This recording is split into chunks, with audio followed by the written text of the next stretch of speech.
Para deixar o PowerPoint. E Kleber Ferreira. Não, é o último. Kleber Ferreira.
O Marcos Ulisses, não está?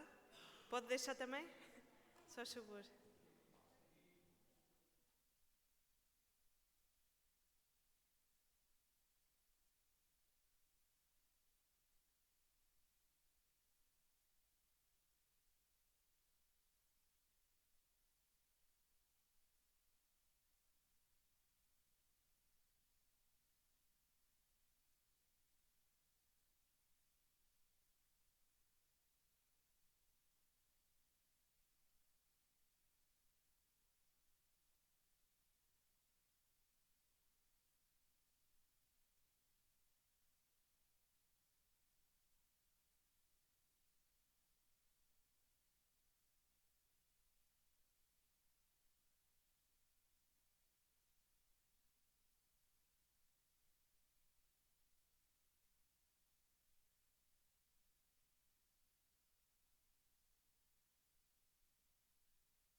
Muito boa tarde a todos. Vamos dar início à sessão da tarde, a primeira sessão das comunicações livres.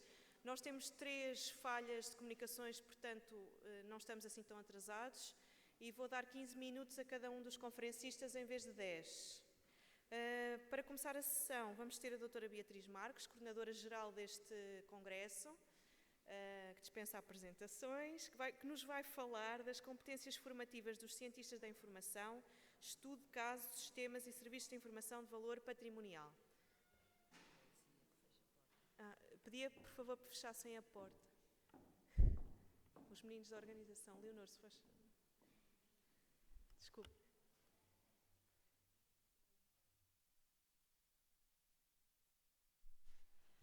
Muito boa tarde a todos e a todas. Eu já estou mais satisfeita porque eu faço parte de uma escola dos meus colegas da parte da manhã que tenho muita dificuldade em resumir. Mas como vou ter mais tempo e, portanto, tenho fama, nomeadamente pelas coautoras desta apresentação, de falar, exatamente porque tenho muita coisa para dizer, também é verdade. Eu vou só muito rapidamente dizer o seguinte: isto faz parte, esta comunicação, este trabalho, faz parte de um projeto que eu tenho em mente e que agora no mês de junho, eu e uma das autoras, vamos a Glasgow, exatamente porque é uma das preocupações da IFLA e não só. Vamos falar de uma coisa que se chama gestão das evidências e não dos pressupostos. E é com base nesta minha linha que eu tenho desenvolvido já de algum tempo com as minhas orientandas de doutoramento, doutora Leonor Galvão Borges e Ana Margarida Dias da Silva, esta tentativa de perceber o que é que, do ponto de vista formativo, nós, enquanto responsáveis pela formação neste país, aquilo que nós estamos a oferecer e as necessidades do mercado. Será que a oferta formativa disponibilizada em Portugal está de acordo com as necessidades dos atores no terreno, bibliotecários, arquivistas, etc. Por outro lado, falou-se hoje de manhã muitas vezes de contexto. Nós estamos num contexto muito particular, mais especificamente na universidade mais antiga do país. Daí que 729 anos de história fazem com que eu considere e nós consideremos que a oferta formativa em Coimbra não tem que ser igual à oferta formativa da Universidade do Porto e muito menos à oferta formativa dos Estados Unidos, do Brasil, de Inglaterra, de Espanha ou de França. Nós temos que encontrar o nosso espaço, o nosso contexto e em Coimbra temos que encontrar a nossa vantagem competitiva. As organizações em geral e as universidades em particular precisam de encontrar a sua vantagem competitiva e o grande problema é que vivemos numa sociedade onde mais do que criar, do que inovar, do que fazer diferente, a preocupação é copiar o que já está feito. Seja em Portugal, seja na Europa, seja no resto do mundo, em particular nos Estados Unidos da América, que tem um peso muito forte neste domínio. É nessa perspectiva que nós resolvemos analisar as competências dos cientistas da informação no século XXI e temos sempre como base este pressuposto. tomar decisões com base em evidências e não em pressupostos. Porque eu agradeço a presença de representantes de Angola, de Santo Tomé e Príncipe, da CPLP, outros contextos, outras realidades completamente diferentes. E isto significa o quê? Significa que, mais do que eu achar que devo seguir a orientação das high schools, nomeadamente daquilo que era falado de manhã pelo meu colega e amigo e mestre também, Armando Malheiro da Silva, toda a gente fala da Information Science, comparando-a e fazendo uma ligação direta àquilo que nós designamos por ciência da informação, sem saber o que é a Information Science. Daí que nós decidimos, em lugar de propor uma reforma da oferta formativa, nomeadamente na Universidade de Coimbra, resolvemos ir perguntar às instituições, aos atores no terreno, quais são as suas necessidades. E a partir daí, desenhar um modelo de reforma daquilo que é hoje oferecido. Começo, eu dizia à hora do almoço que se só tivesse 10 minutos, ficava neste slide. Não avançava daqui. Porquê? Porque, de facto, na minha opinião, a grande questão está aqui. O que é a ciência da informação? A ciência da informação é a Information Science de base tecnológica, ou a ciência da informação é, tal como eu a entendo, algo que tem uma base humana e social, que tem o ator principal no ser humano, enquanto produtor e consumidor de informação, e é a esse ser humano que nós temos que ir buscar as necessidades e temos que desenhar os modelos em função dessas mesmas necessidades. E não o processo oposto, como dizia o Tom Peters, a partir das torres de marfim, os senhores professores que estão na universidade, ou os investigadores, ou as instituições que tutelam a política nacional de informação, decidem que deve ser o modelo formativo. E, portanto, enquanto nós não sairmos e não encontrarmos esta identidade, dificilmente conseguimos avançar para aquilo que é, de facto, uma ciência da informação, tal como eu a entendo, com bases, com alicerces muito sólidos e que sabe onde está e, sobretudo, de onde veio e para onde quer ir.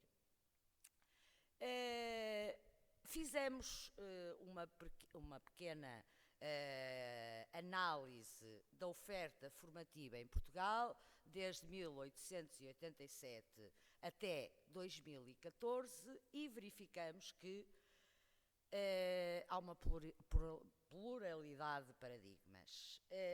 E essa pluralidade de paradigmas conduziu a uma falta de consenso, quer a nível nacional, como vimos de manhã, quer a nível internacional, sobre o que é a arquivística, o que é um arquivista, o que é a visão sistémica dos arquivos e dos diversos sistemas de informação.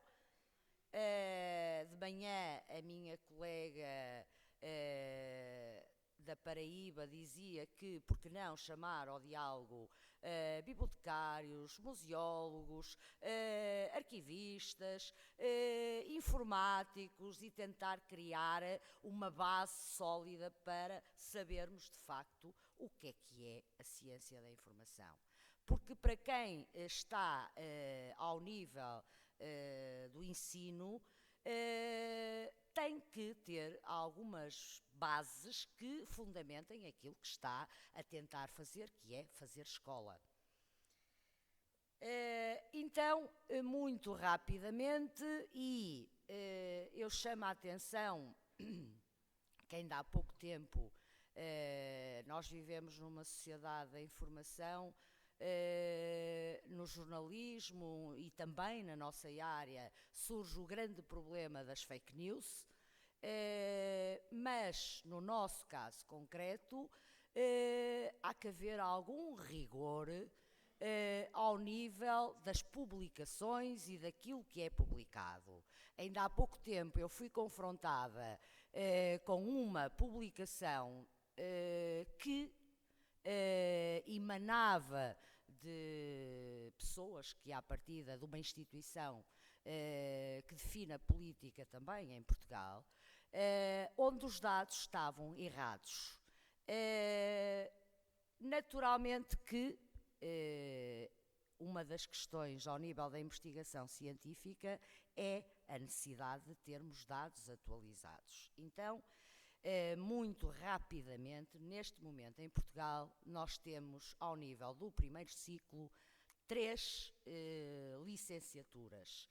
2 no ensino superior público universitário, Universidade de Coimbra e Universidade do Porto, ou vou dizer ao contrário, senão aqui o meu colega zanga-se, primeiro foi a Universidade do Porto e depois a Universidade de Coimbra, e temos uma licenciatura ao nível do ensino superior público politécnico, mais concretamente no Politécnico do Porto. Estas licenciaturas, e eu só não queria perder muito tempo aqui, mas espelham já a diversidade de nomenclatura ou de designação, mostra já alguma dificuldade em definirmos claramente qual é a formação que damos. Porque felizmente, e fruto de um grande trabalho, já conseguimos que Porto e Coimbra tenha a licenciatura, o mestrado e o doutoramento em Ciência da Informação, mas ainda vemos aqui, por exemplo, uma licenciatura em Ciências e Tecnologias da Documentação e Informação. Isto já nos poderia levar aqui a uma discussão epistemológica, mas que não é o objeto desta comunicação.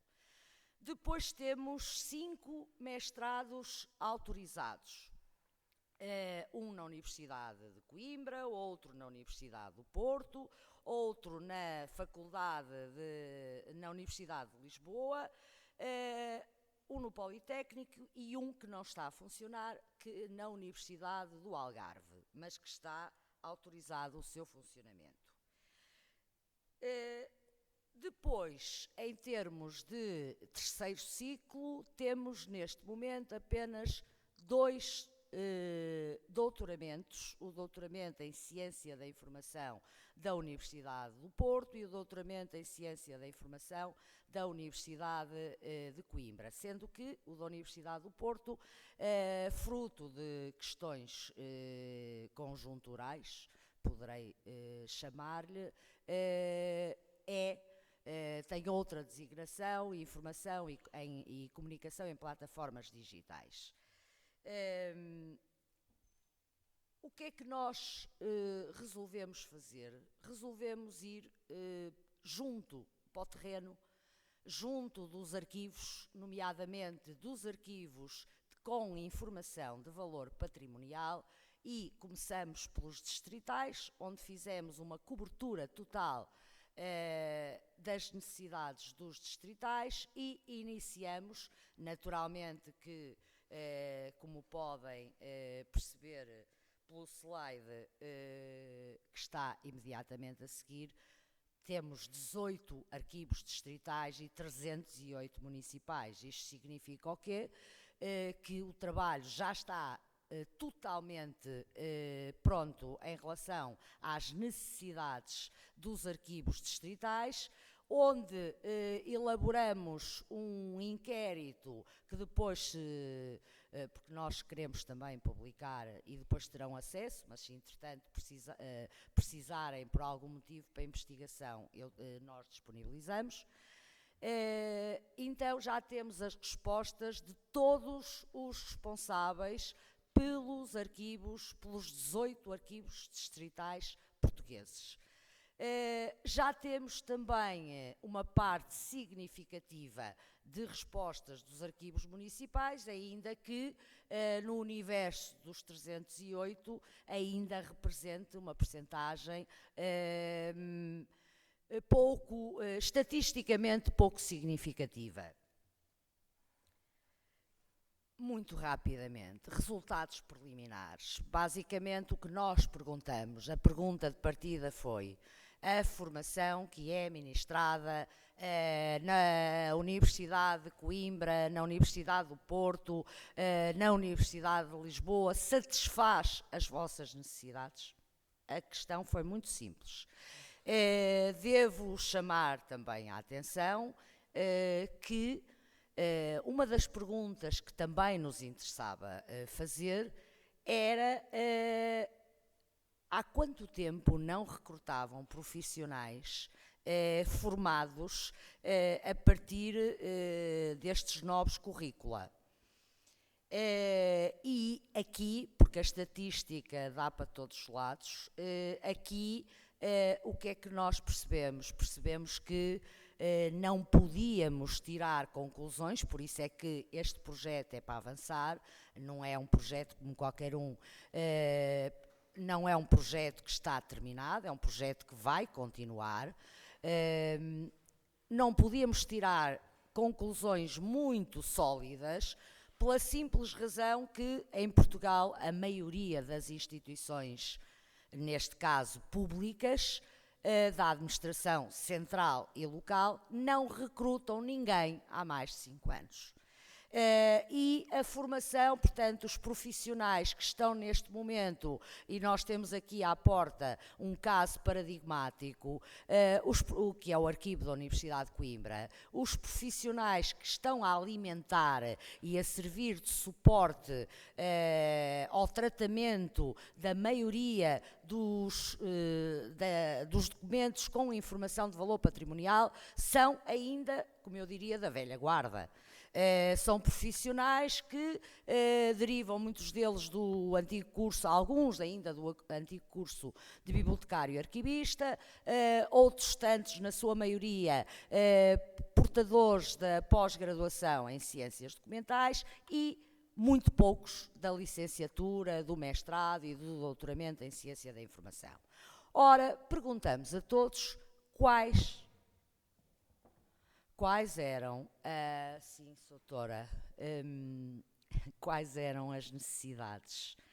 E então, esta resposta, que pode parecer uma resposta absolutamente obsoleta, ultrapassada, arranjem os sinónimos todos, foi a resposta que nos foi dada pelos responsáveis pelos arquivos.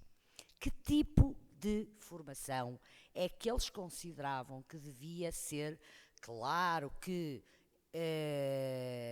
nas entrevistas posteriores chegamos à conclusão que ninguém pensa no século XXI estar a trabalhar com fichas Picaboo. Não sei se a maioria sabe o que são as fichas Picaboo. Eu sei porque sou da velha guarda. Quando a minha orientanda diz que eu dispenso apresentações, deve ser por causa da idade. Ninguém pensa no século XXI trabalhar com as fichas Picaboo. Mas isto significa o quê? Ninguém pode negar, obviamente, a importância das novas tecnologias para tudo aquilo que é tarefa mecânica e rotineira. Mas também ninguém pode pretender que a inteligência, que os computadores comecem a pensar, a criar, a inovar, a resolver os problemas do dia-a-dia. Nomeadamente os problemas de tratamento, podem resolver do armazenamento, obviamente, mas do tratamento e, sobretudo, do reposicionamento da informação e dos arquivos e de todos os sistemas de informação. Dizia eu, então, para concluir, primeira necessidade dos arquivos distritais e municipais em termos formativos, paleografia. Segunda necessidade, conhecimentos de diplomática.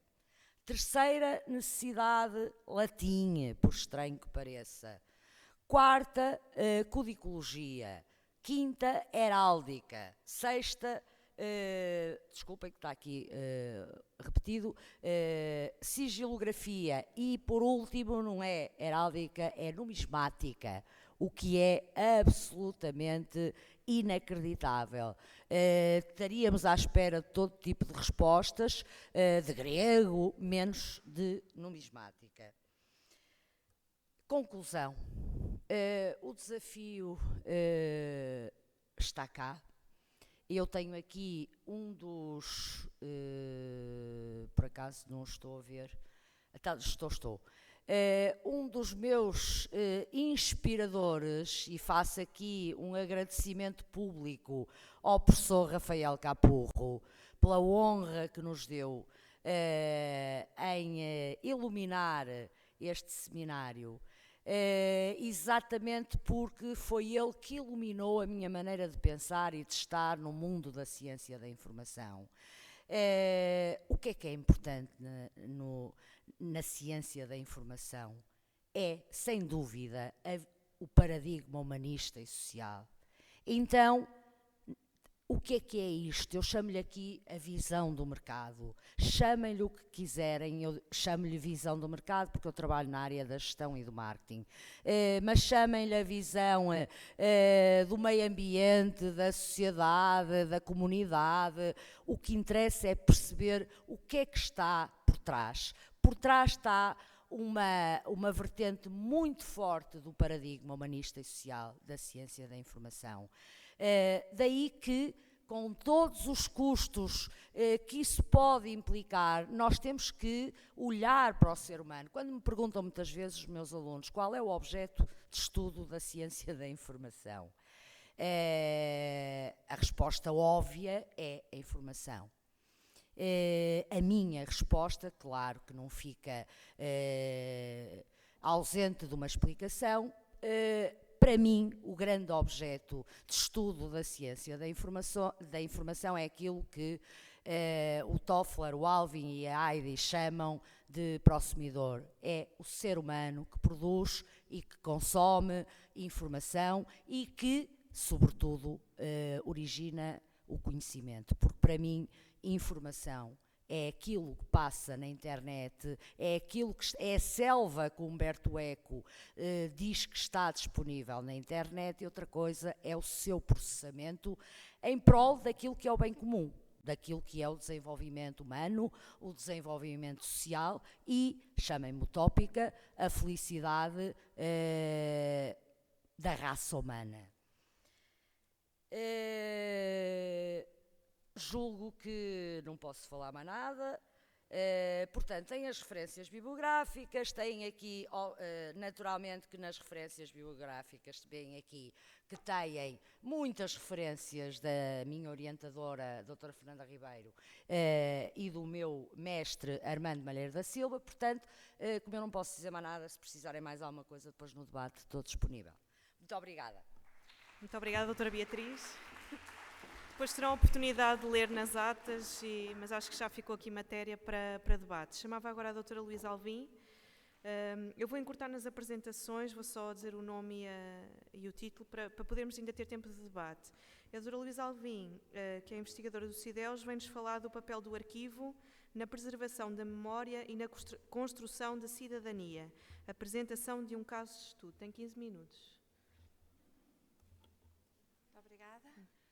Cumprimento a mesa, a professora a doutora Beatriz Marques, a Margarida Silva e todos os presentes. É com muito gosto que estou aqui e agradeço a oportunidade de estar aqui neste seminário. Pois, depois do que foi dito aqui, na sequência, e aproveitando aqui as palavras da professora doutora Beatriz Marques, eu gostaria de vir apresentar um caso de estudo que se baseia numa personalidade, numa personagem que produziu documentos e que são muito importantes para fazer a história, neste caso a história do concelho de Vila Nova de Famalicão, que fica entre Porto e Braga. Ora bem, Eu vou-vos apresentar então o papel do arquivo na preservação da memória e na construção da cidadania e farei uma breve introdução, depois apresentarei a metodologia de trabalho, os resultados e a discussão, considerações finais. Ora bem, todos nós sabemos que os arquivos são fundamentais para percebermos o mundo contemporâneo. Eles não só auxiliam todas as atividades administrativas, das organizações, dos indivíduos, são suporte da história e também permitem escrever a história e a atividade social de uma comunidade. Portanto, venho-vos aqui apresentar um breve trabalho que é uma coleção de panfletos, portanto, que fazem parte de repositórios do município de Vila Nova de Famalicão, estão lá preservados e guardados e disponibilizados online, e pensar um bocadinho o que é que esses panfletos trazem, esse valor que esses panfletos, o valor documental que eles possuem, o que é que eles trazem ao conhecimento daquela região. Ora bem,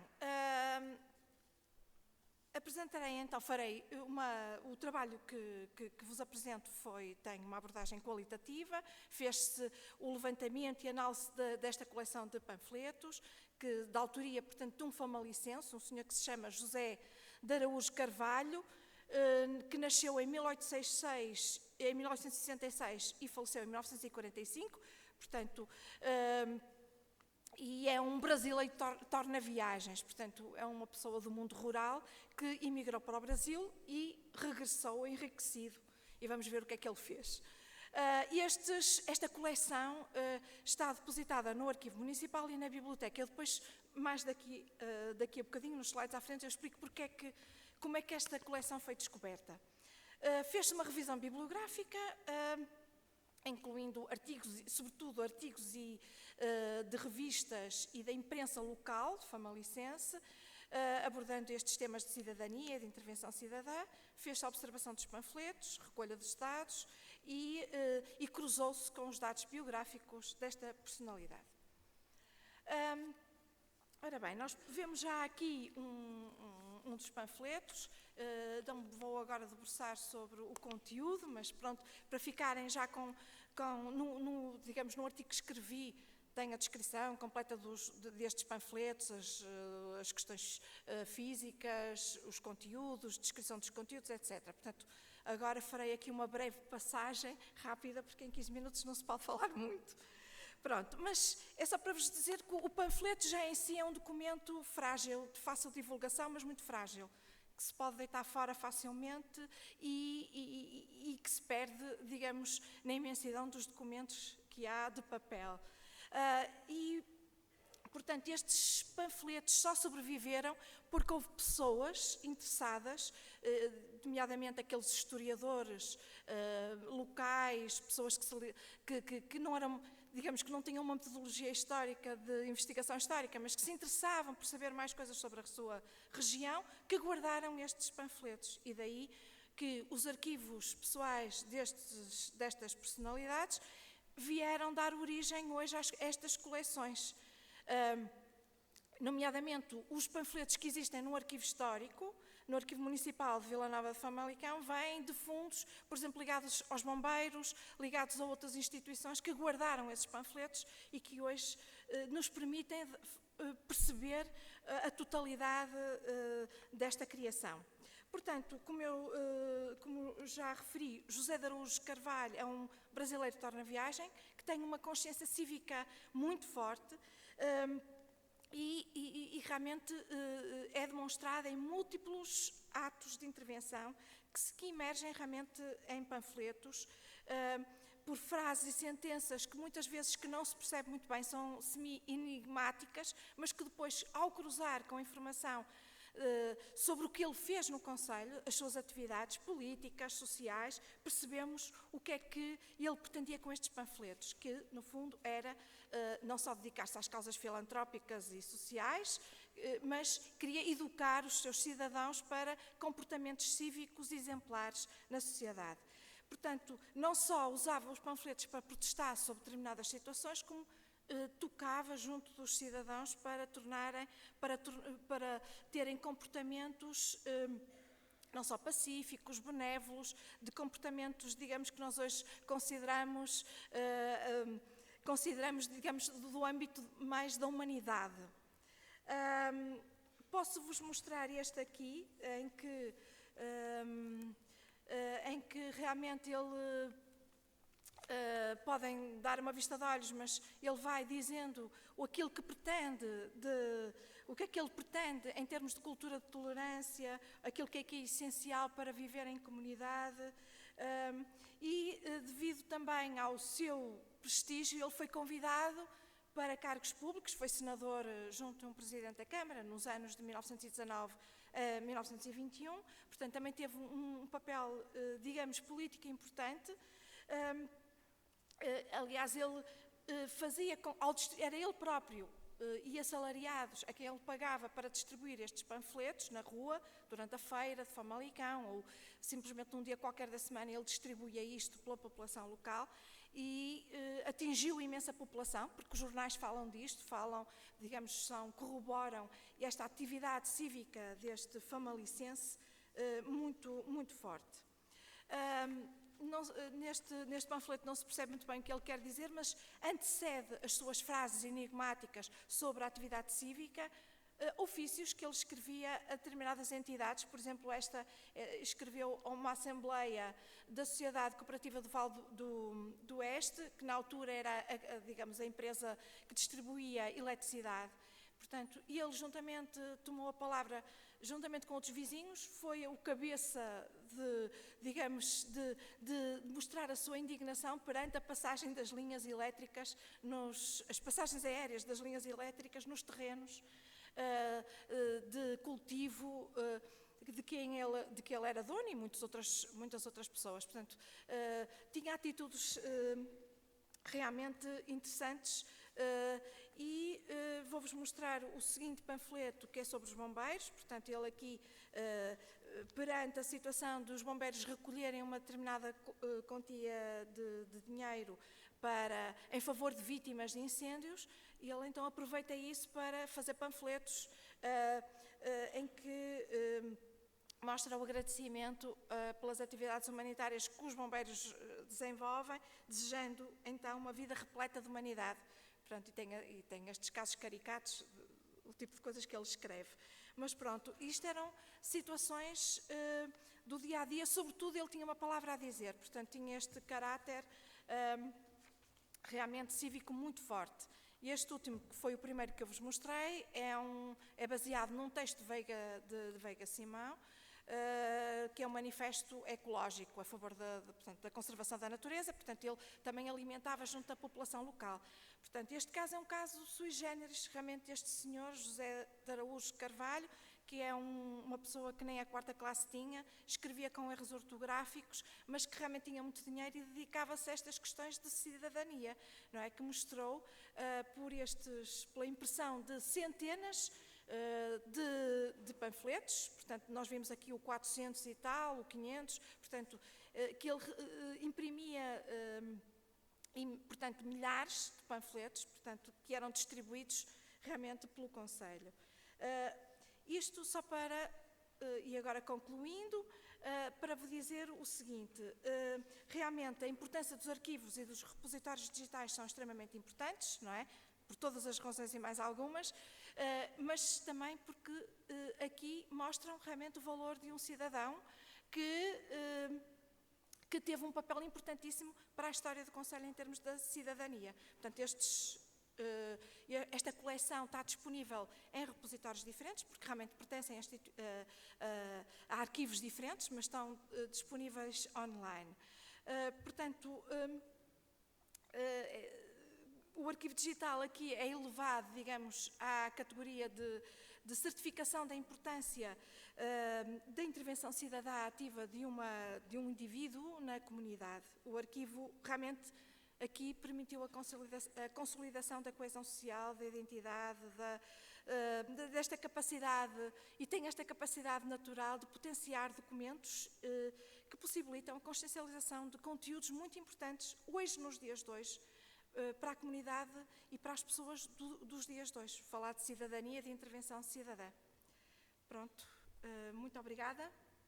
Muito obrigada, Dr. Luís Alvim. Se quiser já sentar aqui na mesa, se quiser ficar já na mesa por causa das perguntas, e chamo a Bruna Pimentel.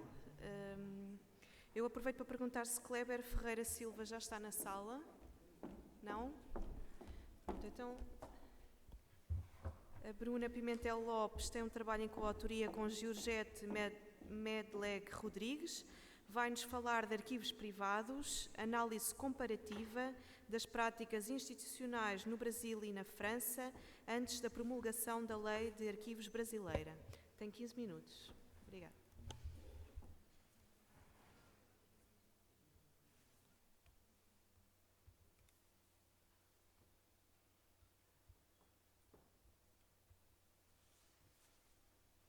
Olá, boa tarde a todos. Meu nome é Bruna Pimentel, eu sou doutoranda do programa de pós-graduação em Ciência da Informação da Universidade de Brasília, localizada no Brasil, e sob orientação da professora Georgette Rodrigues, que não pode estar aqui, eu venho desenvolvendo uma pesquisa de doutorado que tem como foco realizar um estudo comparativo sobre as práticas relacionadas aos arquivos pessoais no Brasil e na França. A partir disso, surgiu esse estudo, ao qual eu apresento aqui para vocês, que tem como título Os Arquivos Privados no Brasil e na França, uma análise das práticas precedentes à promulgação da Lei de Arquivos Brasileira.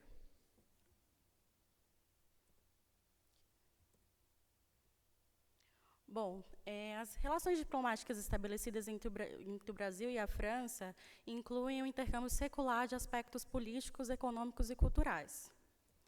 No contexto arquivístico, essa colaboração pode ser observada por meio da consolidação das práticas arquivísticas no Brasil e principalmente pela institucionalização da arquivologia no país. No que se refere aos arquivos privados, na França, a definição desse tipo de arquivo ocorreu somente após a promulgação da Lei de Arquivos em 1979, o que, de algum modo, se assemelha à realidade brasileira, que, acompanhando esse padrão internacional e inspirando-se especialmente na legislação francesa, promulgou a sua Política Nacional de Arquivos Públicos e Privados em 1991, garantindo, inclusive, a preservação dos documentos privados de interesse público. A partir disso, nessa comunicação, o nosso objetivo principal foi apresentar as práticas que precederam a promulgação da Lei de Arquivos do Brasil e da França e os movimentos que deram suporte para o reconhecimento desse tipo de arquivo como de interesse público, de interesse público e social e históricos nos dois países. Os procedimentos metodológicos, eles consistiram, então, numa pesquisa documental e bibliográfica sobre a temática, apresentando-se por meio de uma revisão de literatura.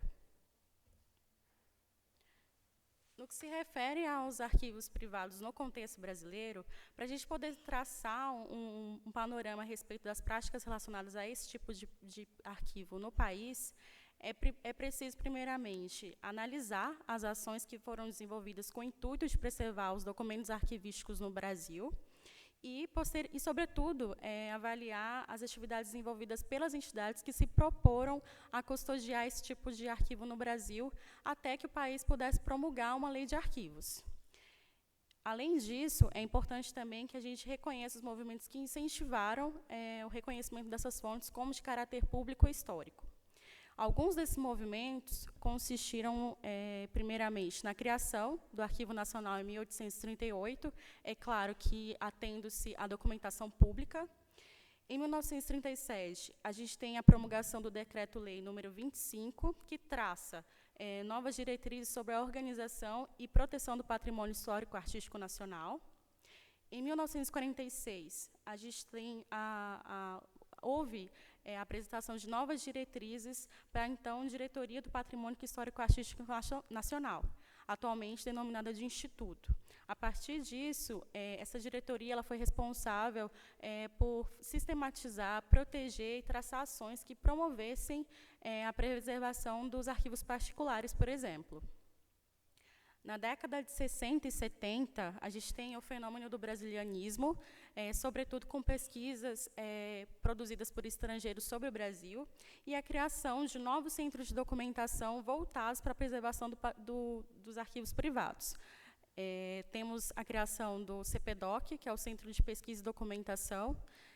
Além disso, a gente tem também a criação da Fundação Casa de Rui Barbosa, também nessa época, que promoveram o acesso a esses arquivos, tendo em vista que a gente não tinha uma legislação que promovesse isso. Além disso, na década de 1980 e 1990, a gente tem a apresentação do anteprojeto de lei de arquivos no Brasil e a gente tem a tramitação desse processo. Foi um processo longo, burocrático, e houveram algumas falhas durante esse processo para que ele não ocorresse com a agilidade necessária. No que se refere aos arquivos privados no contexto francês, na França, a noção de arquivos privados surgiu apenas na segunda metade do século XX, e a sua definição foi apresentada de forma consolidada somente após a promulgação da Lei de Arquivos em 1979. Houve também, naquela época, uma associação entre a noção de patrimônio e arquivo privado, tendo em vista o interesse público e histórico sobre esses arquivos. Esse reconhecimento sobre a importância desse tipo de acervo pode ser observado a partir de alguns movimentos anteriores. Por exemplo, em 1794, a gente tem a mudança da noção de propriedade privada e a nacionalização dos arquivos no antigo regime. Em 1856, a gente tem uma entrada maciça de documentos privados no Arquivo Nacional Francês. E em 1891, a gente percebe que os pesquisadores franceses eles têm a noção de que os arquivos privados e esses registros constituem-se como uma ferramenta para a construção da pesquisa histórica. Desse modo, a gente pode traçar algumas considerações em relação a esse estudo comparativo entre os dois países.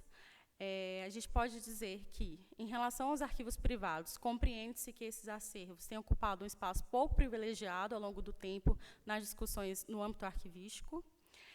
Nos dois países, houve um vínculo entre as noções de patrimônio e documento de arquivo.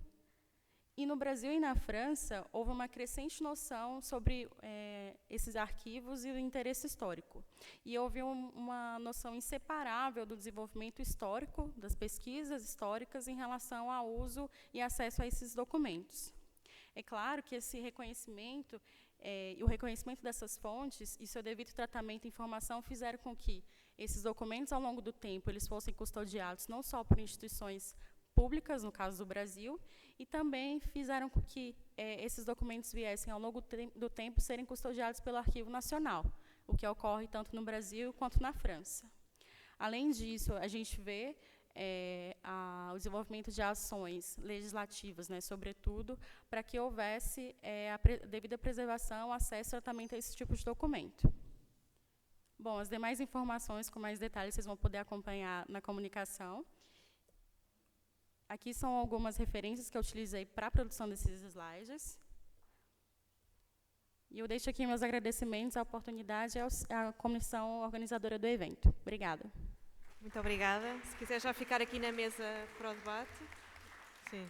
Eu chamo agora o Marcos Ulisses Cavalheiro, que tem um trabalho em coautoria com Cibele Araújo Camargo Marques dos Santos, e vem-nos falar da série de diversos nos arquivos pessoais, caracterização tipológica do fundo Clarice Lispector. Só uma informação, as comunicações que não foram apresentadas agora vão mudar para amanhã, não são pessoas que estão em falta, mas por sobreposição de trabalhos passaram para as sessões da tarde de amanhã. Olá, boa tarde a todos. Eu começo a minha apresentação com um alívio muito grande, porque eu pensei que tivesse perdido meu celular, meu telemóvel, e estava aqui em cima. Graças a Deus está aqui. Eu trabalho com o arquivo de Clarice Lispector Desde a minha graduação, eu sou formado em letras, literatura brasileira. O Arquivo de Clarice é um patrimônio literário, documental que nós temos custodiado no Arquivo Museu de Literatura Brasileira da Fundação Casa de Rui Barbosa, no Rio de Janeiro. É uma coleção de documentos orgânicos de Clarice, doados pelo próprio filho, Paulo Gurgel. E eu vim falar um pouquinho sobre a problemática do arranjo que nós temos nos fundos de arquivo pessoal, porque, assim como no de Clarice, tantos arquivos pessoais são arranjados e a maior parte da documentação está disposta intelectualmente em miscelânea e diversos, que significa, ao meu ver, absolutamente nada, né? Vamos...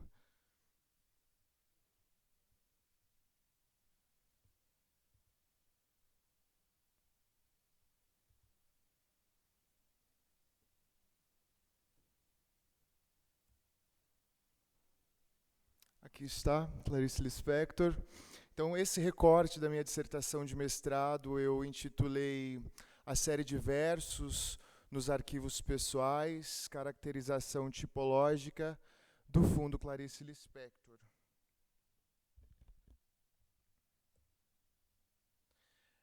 É muito delicado falar sobre o arquivo de uma pessoa tão importante para o nosso país, para a nossa literatura, para o Brasil. Mas uma pessoa que disse que ela não arquiva nada porque obra feita é obra rasgada, né?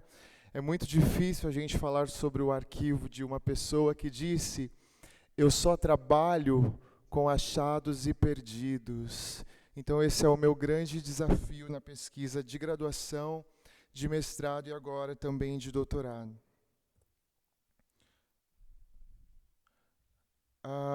Os arquivos pessoais, de modo geral, como diria o professor André Ancona Lopes, eles representam para nós o grande desafio da dimensão teórica e metodológica da arquivologia. Em termos teóricos, porque eles foram contemplados aquém do desenvolvimento científico da própria área. Se nós compararmos, por exemplo, aos arquivos públicos e aos privados e institucionais. Os próprios arquivistas de língua inglesa tratam dos arquivos pessoais como manuscritos, coleções e papéis, né? A professora Ana Maria Camargo, grande teórica brasileira, que trata sobre os arquivos privados e pessoais, ela faz uma proposta de que os arquivos pessoais são arquivos porque eles devem ser contemplados pelas vias dos princípios basilares da própria arquivologia. Ou seja, os arquivos pessoais são desafiadores para a nossa área, mas nós podemos identificar proveniência e organicidade na composição desses acervos. Dentre os grandes desafios que o professor André menciona a respeito desses conjuntos de documentos, eu enfatizo principalmente a complexidade do ser humano refletida em seus documentos, a subjetividade, o desejo de documentar ou não alguma coisa, o sentimento, o pensamento ou a ideia, e para nós, arquivistas, documentalistas, identificar, né, esses registros é realmente algo um tanto penoso. Diferente dos arquivos públicos e dos arquivos privados e institucionais, a Catherine Hobbs vai dizer que uma pessoa cria o seu arquivo a fim de atender às suas conveniências ou personalidade, e não porque uma lei, estatuto, regulamento ou política exige que ela o faça. Então, o verdadeiro desafio de se trabalhar, de se pesquisar os arquivos pessoais, é justamente identificar, segundo André Ancona, as inter-relações entre as atividades do titular e os documentos que ele produz, recebe e acumula, caso ele queira ou não. Esse é o esquema de arranjo, né, a organização intelectual conferida ao fundo que eu trabalho, o Fundo Clarice Lispector, que não tem nada de diferente se nós pegarmos, por exemplo, outros escritores, como, por exemplo, Graciliano Ramos. É exatamente esta proposta de organização intelectual. E o que mais me preocupa, o que mais me gera a indagação desde a graduação, é a maior parte dessa documentação estar disposta em diversos. Né? O que significa diversos? Tudo e nada ao mesmo tempo.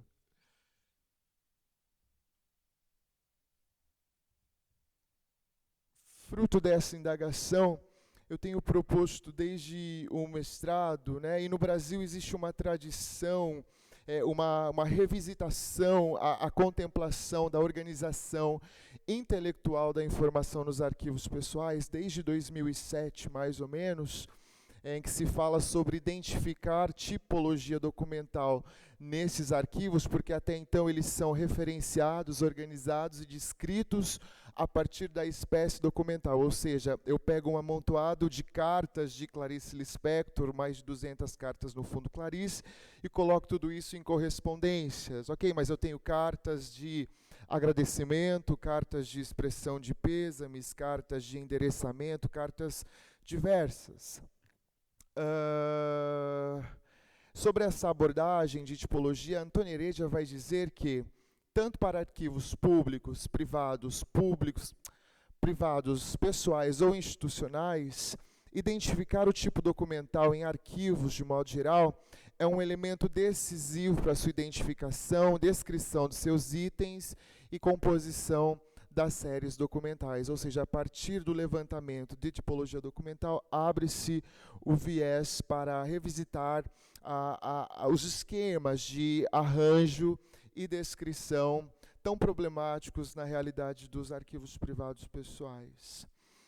Dessa abordagem tipológica, mais funcional e contextual, como chama a professora Ana Maria Camargo, ela diz que esse método, definido como funcional, além de imperativo, ele demanda a identificação das atividades imediatamente responsáveis pelos documentos, patamar em que é possível se evitar as grandes classes classificatórias, tais como os diversos.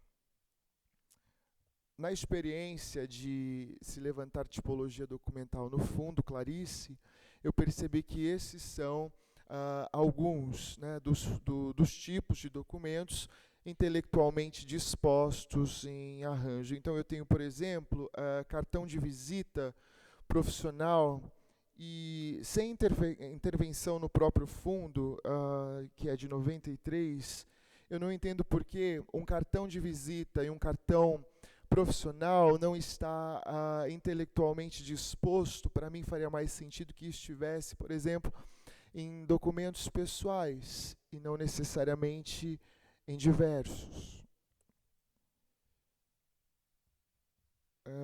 Eu tenho também alguns manuscritos de produção de textos, rascunhos e datiloscritos, e me faria um pouco mais de sentido que esses registros estivessem contemplados em produção intelectual, ao invés de diversos.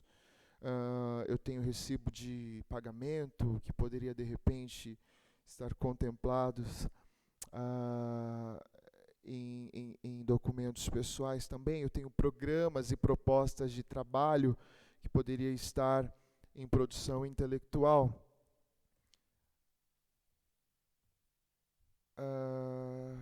Bom, o levantamento de tipologia documental, ao meu ver, e dessa experiência, desse recorte, ele permite, né, que nós trabalhemos com, se não manutenção, reconstrução dos contextos de produção de documentos, de modo que esses registros particulares venham espelhar de modo mais realístico possível a vida privada e pública e a carreira do titular que o acumulou. A partir do levantamento do tipo documental, nós abrimos viés para, se não solucionar, amenizar a problemática da organização, do arranjo na descrição.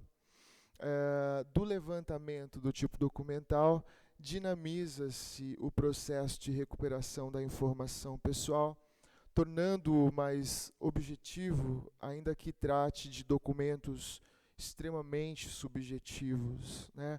Essa experiência ela surge não da minha prática profissional de arquivista, mas da minha experiência como usuário de arquivo, né? Quando eu precisei pesquisar, por exemplo, as cartas de Clarice, eu recebi 152 cartas e eu precisava só de 4, que eram cartas de agradecimento.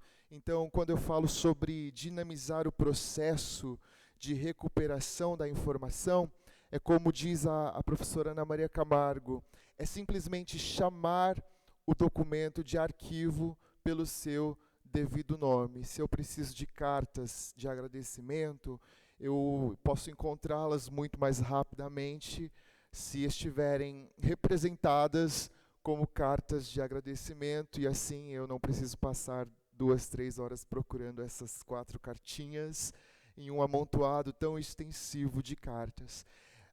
Identificar tipo documental em arquivos públicos, privados, institucionais e pessoais é, como diria a minha orientadora, a professora Cibele Araújo, um ato de democratização da informação, do acesso à informação. Chamar o documento de arquivo pelo nome é um ato de democratização do acesso à informação. Essas são as referências, é muito delicado falar sobre o arquivo de uma proveniência tão delicada que declarou que é inútil querer classificá-la porque o gênero não a pega. Se o gênero não a pega, imaginem as espécies, imaginem os tipos. Clarice é uma personalidade delicada e o seu próprio filho garante que o seu arquivo é um arquivo de restos, porque ela simplesmente abriu mão do autoarquivamento. Então o que nós temos hoje são os arquivos de restos, mas esse arquivo é um verdadeiro patrimônio documental e literário para o Brasil, justamente porque Clarice é, se não uma das, ao meu ver, o maior nome da nossa literatura modernista brasileira. É isso, muito obrigado. Muito obrigada. Muito obrigada a todos os participantes pelo cumprimento do tempo. Temos agora 15 minutos para debate e acho que há aqui matéria para debater. Se alguém quiser quebrar o gelo. Aqui o Marcelo. Obrigada. Boa tarde. Marcelo, Arquivo Nacional do Brasil, Unirio e Universidade de Coimbra. Primeiramente, eu peço desculpas, porque como eu estava tirando fotografias, eu não consegui ver as apresentações todas, só consegui ver integralmente do nosso colega. E, primeiramente, eu gostei da sua paixão pela Clarice, eu também gosto muito. E toda vez que você tem paixão por alguma coisa, tudo fica melhor. Arquivo pessoal, arquivo privado, gera uma série de discussões, sem dúvida, né? Lá no Arquivo Nacional, a gente trabalha muito com essas questões. Você coloca a questão da tipologia documental, que é muito trabalhado pela Escola Paulista de Arquivística, que trabalha muito com isso. Mas você classificando esse conjunto documental, tendo por fio condutor a tipologia, será que você não perde muito a questão da função? Porque você falava, carta de agradecimento, mas uma carta de agradecimento, às vezes, tem uma função diferente uma da outra. Uma carta foi agradecimento, mas relativo a uma coisa pessoal dela, outra é uma carta de agradecimento dentro da função que ela exercia na editora, tal. Então, talvez isso possa alterar um pouco. Eu queria saber da tua opinião, e assim, quando você fala de arquivo de restos, né, eu acho que todo arquivo é um resquício, né, todo arquivo é aquilo que ficou. Né, o arquivo nunca é tudo, nunca é total, porque você sempre tem um outro olhar, uma outra coisa. E, para finalizar, tem uma frase que eu gosto muito do Saramago, que ele fala assim: sabes o nome que te deram, não sabes o nome que tens. E um pouco de arquivo é isso, você nomeia, normalmente o arquivista ele tenta reconstruir uma coisa e constrói uma outra, pelo olhar dele. E aí você, como um cara que está trabalhando efetivamente com o arquivo de uma pessoa tão complexa, como é que você lidar com isso? E essa questão da tipologia, função, estrutura, para você, o que você acha? Você acha que a tipologia resolve ou você consegue fazer talvez um meio de campo nessa história toda?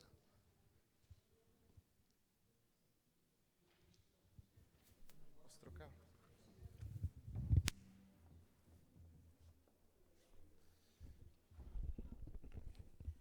Bom, então, professor, obrigado pelo comentário e por perceber que os meus olhos... Acho que não tá. Não. Eu queria agradecer pelos comentários e por perceber que os meus olhos brilham quando eu falo de Clarice. Bom, veja, eu não sou arquivista, né? Eu sou um profissional de letras, eu sou um intruso na área de arquivística e eu estou tentando. Vamos lá. Eu acho que a tipologia documental, ela de fato não resolve, porque já existe uma proposta desse levantamento na tradição brasileira de arquivos pessoais há 12 anos, né, e até agora a gente não tem solução. Mas quando eu falo sobre a ideia de tendência, é porque eu realmente acredito que a partir desse levantamento, né, é muito mais interessante em termos de funcionalidade, como você coloca, que eu nomeie as cartas de agradecimento, independente do que seja o expressar desse sentimento documentado, do que simplesmente pelo conceito genérico de carta, né, pela espécie documental.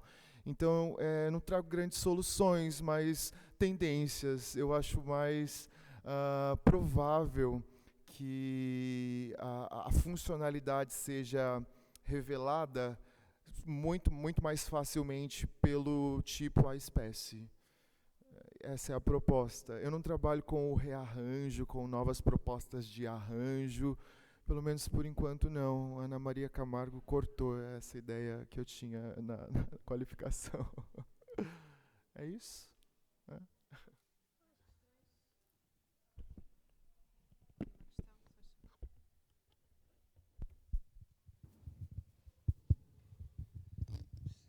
Bom, gostaria de parabenizar a todos. Meu nome é Shirley, eu sou da Universidade de Brasília, professora, mas já estou licenciada há algum tempo e recentemente eu estava dando aula em uma universidade taiwanesa, na Tsinghua Daxue.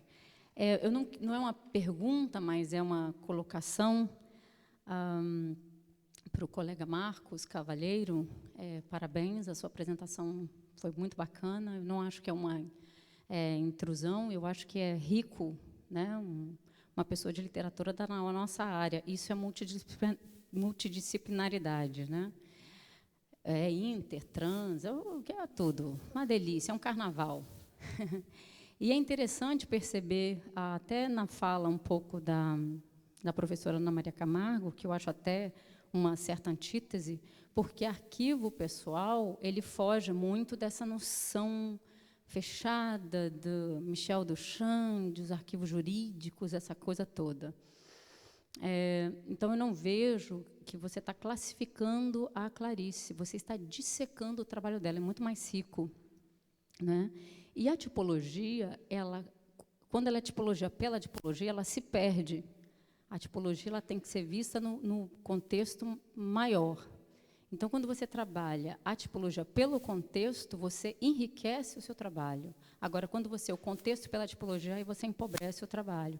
Então, até tem alguns PowerPoints que você colocou, por exemplo, registro de pagamento. Você pode dizer pagamento, né? Porque é como, desde a década de 1960, isso vem crescendo. Até fiz um trabalho com a professora Georgette e a Eclete Thyssen da Unirio sobre a questão das críticas ao conceito de fundo, que é uma metodologia, né? E o alargamento do princípio de proveniência. O que é importante aí é a proveniência, é Clarice, não é? Então, o seu trabalho é um trabalho de dissecamento. Você está, ao explorar o trabalho dela e a documentação dela pessoal, você está imaterializando, você está muito mais que ressuscitando, você está, não é, ampliando a visão dessa autora, né? Então, não seria classificar, só apenas classificar, eu acho que é muito mais. E teria função nessa dissecação do índice remissivo. Então, é na descrição que você vai explorar toda essa possibilidade dos documentos da Clarice. Porque quando você tem diversos e documentos complementares, a gente fica, mas o que é documentos complementares? E é aí que eu digo que a gente tem que sair desse quadradinho de classificação, porque o que é verde para mim pode ser amarelo para você. E aí tem a questão até da recuperação de informação dos softwares, que é essa questão de você, como o Google, né? Antes era o KD, que você classificava tudo, e o Google veio isso da possibilidade interminável de você fazer a pesquisa de acordo com o que você está com vontade, com o que você quer. Então, são só essas pontuações. Mas parabéns, muito bom trabalho. E paixão é tudo.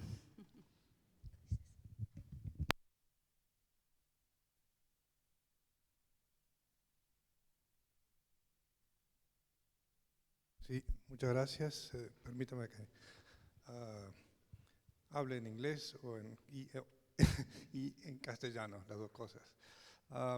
Me parece muy interesante su perspectiva, porque de alguna manera hace una conexión entre la objetivación de la vida de una persona y la persona misma. O sea que somos archivos vivientes desde el punto de vista biológico, evidentemente, ¿no? Pero toda la vida, el recuerdo y demás, somos archivos, ¿no? El problema que yo veo desde el punto de vista de los archivos personales es qué cosa yo quiero revelar y qué cosa quiero ocultar como persona, ¿no? Concealing and revealing. Y hay una especie de, yo entendí un poco su problema, es decir, si alguien no quiere revelar algo, pero usted como investigador quiere sacar a luz eso que la otra persona no quería revelar. Hay un problema ético ahí también. Y hay que ver un poco hasta qué punto se justifica revelar algo, o no, o sea, cuáles son los criterios éticos y legales incluso. Y si uno pone el contexto actual de Facebook, por ejemplo, o los medios sociales, en las cuales las personas revelan muchísimo de quiénes son, y después, tal vez poco tiempo después, dicen, ay, mejor que no. Yo creo que es un contexto para los archivistas y para los literatos y por supuesto para los juristas y los filósofos, en el cual había que redefinir la ciencia, qué es la archivología, desde el punto de vista antropológico, desde el punto de vista ético, y cuál es el contexto en el cual se fundamenta por diversos criterios una actividad de investigación, de descubrimiento de una persona, como por ejemplo lo que usted estaba poniendo ahí. O sea, no sé si interpreta bien su dificultad, porque la separación entre lo privado y lo público es problemática, ¿no? Ok, gracias.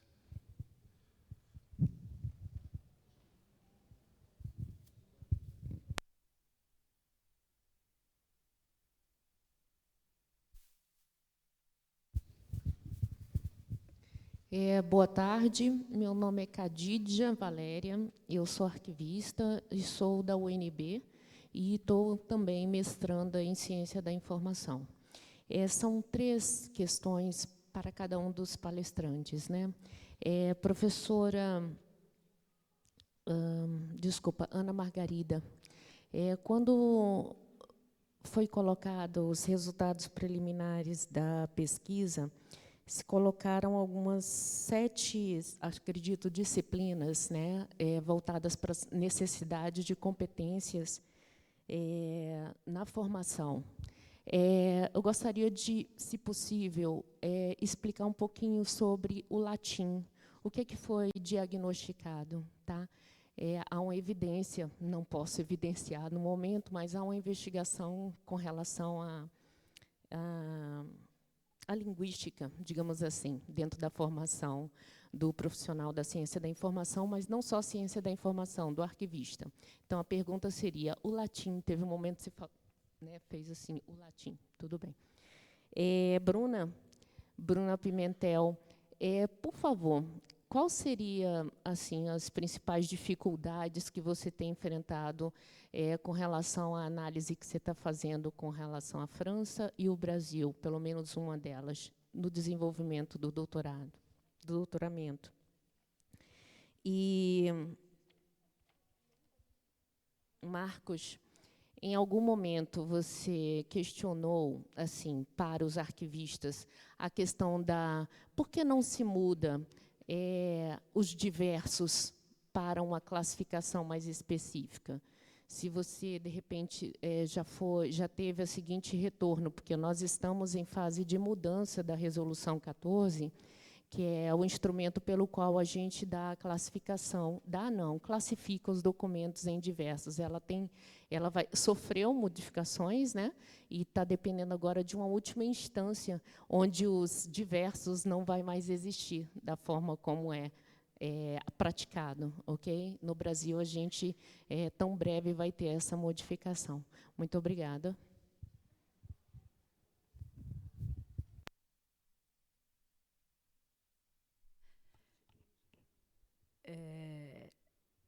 Muito obrigada pela pergunta.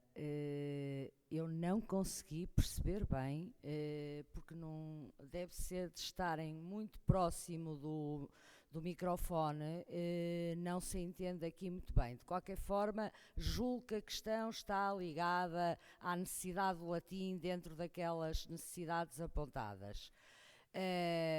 Recordo que eu comecei a minha carreira no Arquivo Distrital do Porto, mal tinha acabado de sair da faculdade, e na altura ainda havia uma senhora que estava quase na reforma e que tinha feito, durante toda a sua vida como arquivista, tinha feito o catálogo da Mitra e do Cabido. Porquê? Porque sabia latim e, naturalmente, o trabalho da vida foi fazer um catálogo. O porquê do latim? Porque essa senhora, tal como eu referi, os antigos cursos, eu ainda tive latim. Porquê? Porque tinha uma formação em ciências documentais e na área de arquivo era obrigatório termos o latim, a codicologia, a paleografia. Neste momento, essa especialização, se quiser, não é dada aos alunos. Aliás, nós cá em Coimbra, no caso do Porto, há ainda essa possibilidade num mestrado em património. No mestrado em património, julgo que no mestrado em património, portanto, a licenciatura em Ciência da Informação não dá essa formação, mas o mestrado em património dá. Aqui em Coimbra, nós temos muito poucos alunos que têm a possibilidade, fruto de um projeto, de uma reforma da oferta formativa, muito poucos alunos têm a possibilidade de ter essas formações, a não ser quem fizer o menor em estudos clássicos, neste caso. O porquê da importância, julgo que já percebeu, é que quando desaparecerem as senhoras que eu conheci, que passaram a vida a fazer o catálogo do Cabido e da Mitra, porque sabiam latim, quando desaparecerem essas pessoas, não sei o que é que vai ser dos documentos em latim. Mas essa pergunta eu direciono ali para o Sr. Diretor do Arquivo Nacional da Torre do Tombo e Presidente da DESLAB, que não está a ouvir nada do que eu estou a dizer, mas que poderá dizer melhor do que ninguém se tem ou não documentação em latim por tratar. Não sei se tem, se não tem, deve ter muita. Pronto, então tem. Está aí a resposta. Portanto, quem souber, um arquivista, porque é assim, num país num país, se fosse na Alemanha ou nos Estados Unidos, em que é a super especialização do operário, nós podíamos dar-nos ao luxo de termos um especialista em clássicas, outro especialista em arquivística, outro especialista em paleografia, outro em diplomática, num país pequenino.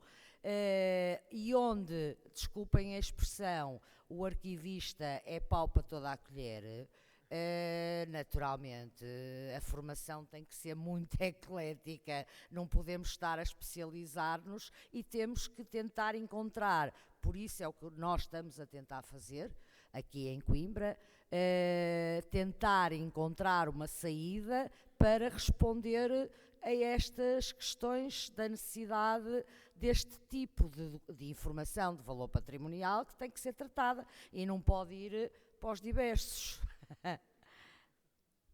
Julgo que respondi.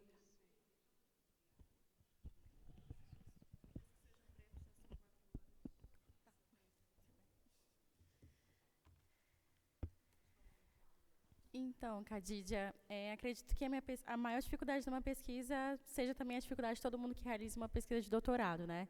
Ainda mais quando se faz um estudo comparativo com outro país, um país estrangeiro, a começar pela língua, né? Então, realmente, há uma dificuldade em localizar os textos, principalmente, em localizar essas fontes, em lê-los em outra língua. Acho que essa é a primeira dificuldade. Mas isso também consigo superar particularmente, né? Além disso, há uma necessidade também de localizar essas fontes, localizar tudo o que eu preciso para reunir essas informações quando eu puder realizar uma pesquisa em loco na França. Então, eu tenho a necessidade de correr atrás dessas fontes aqui no Brasil e tenho a necessidade também de realizar um estudo empírico maior. Então, acredito que essa também seja uma segunda maior dificuldade em conseguir localizar essas fontes e tentar ir à França para poder realizar isso. Acho que seriam as maiores dificuldades.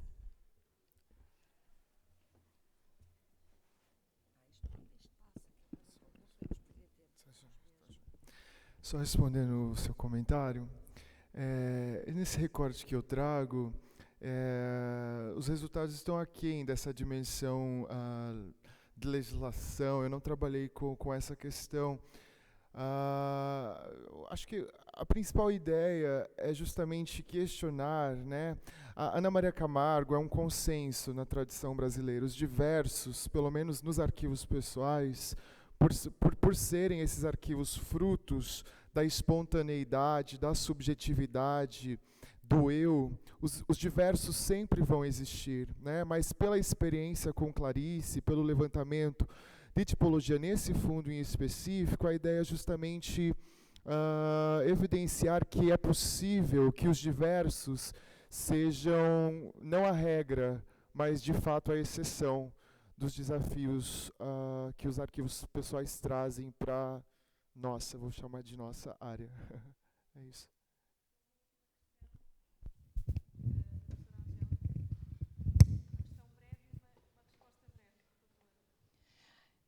Boa tarde. Não é uma pergunta, é uma reflexão que eu gostaria de compartilhar, especialmente com o Marcos. Não penso que exista uma perspectiva melhor que a outra, mas a perspectiva arquivística sempre priorizará o contexto e não o texto. E, ao longo da sua fala, me pareceu que você se preocupa ou te inquieta um pouco as falas da Clarice em relação ao desapego quanto aos documentos.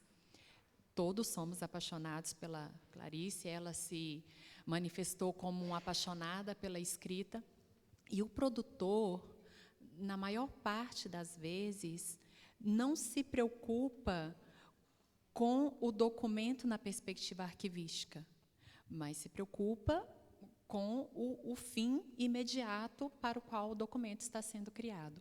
Essa preocupação que extrapola o texto, que abrange o contexto, que é algo muito mais complexo e muito difícil de ser representado por meio de um tipo documental que configurará uma tabela, um plano de classificação e depois uma tabela de temporalidade, né? Tudo aquilo. É um trabalho muito mais complexo e que o produtor não tem noção, e não tem que ter mesmo. Acabava de falar com o professor Daniel, se o produtor tivesse noção disso, nós não precisaríamos existir como arquivistas, como mediadores da informação. Então, talvez a gente precise se desapegar um pouco dessa intenção imediata do produtor, e para que a gente dê novos sentidos e para que a gente possa recontextualizar o contexto de produção, porque é um olhar do presente para o passado, a gente precisa vestir muito mais a camisa de arquivista do que da perspectiva do produtor, ou do que de um amante da Clarissa, ou de quem quer que seja, né? Não que isso seja mais fácil, mas me parece que esse seja um papel muito mais próximo da mediação, da recontextualização e de novas vozes a esse riquíssimo arquivo, do que ficar preso ao conteúdo ou se preocupar com o sentido que o produtor tenha dado para aquela documentação. Eu sei que, como eu sou arquivista, fica parecendo uma fala muito corporativista, não é isso, não. Eu acredito que a gente tem que olhar, sim, para o conteúdo, mas este não deve ser a prioridade do olhar arquivístico. Muito obrigada. Vamos dar por encerrada esta sessão. Retomamos às 4h30 aqui nesta sala.